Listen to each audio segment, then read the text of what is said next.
Welcome back to Radio Entrepreneurs. I'm Jonathan Friedman, and alongside me today in the studio is our reporter, John Dustin. Jonathan, great to be here again today. John, it's always a pleasure to be here with you and to listen to exciting stories of entrepreneurship. Yeah, and I love hearing all the stories and getting some advice. Always good to know, as you're an entrepreneur yourself. So, our next guest up is Sandeep Akkaraju. Welcome to Radio Entrepreneurs. Thank you for having me on the show. And you are what they call a serial entrepreneur. Why don't you tell our listeners a little bit about your background, and then we'll get into what you're doing now. Sure. My background is I'm a physicist and an engineer. So this is my fourth startup that I'm on. The first one was in telecom.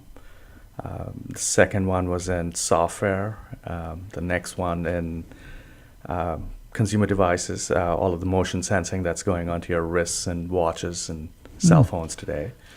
And the latest company is in medical devices, and we're working on the stethoscope for the future. So something that'll be able to see inside your body, not just listen to sounds inside your body. Once we realized that 75% of the world has no access to medical imaging, it became clear that... So population-wise, 75% of the population. 75% of the world does not have any access. 4 billion plus people, or whatever that number is.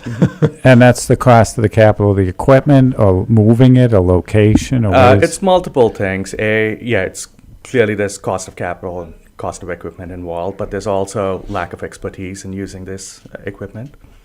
And there's lack of personnel in the field who can deploy imaging. So we're looking at it holistically and saying, how do I allow a midwife or or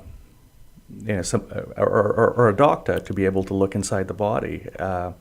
Any of these enterprises takes about a year and a half to just do a feasibility study to say, okay, I'm going to dedicate the next 5, 10, 15 years of my life on a project like this, because that's what it takes. I mean, to develop some of these products, and you better get the groundwork right. Otherwise, the most precious thing we have in our lives, right, is time. So you don't want to lose out on that, chasing something that's going to be a red herring.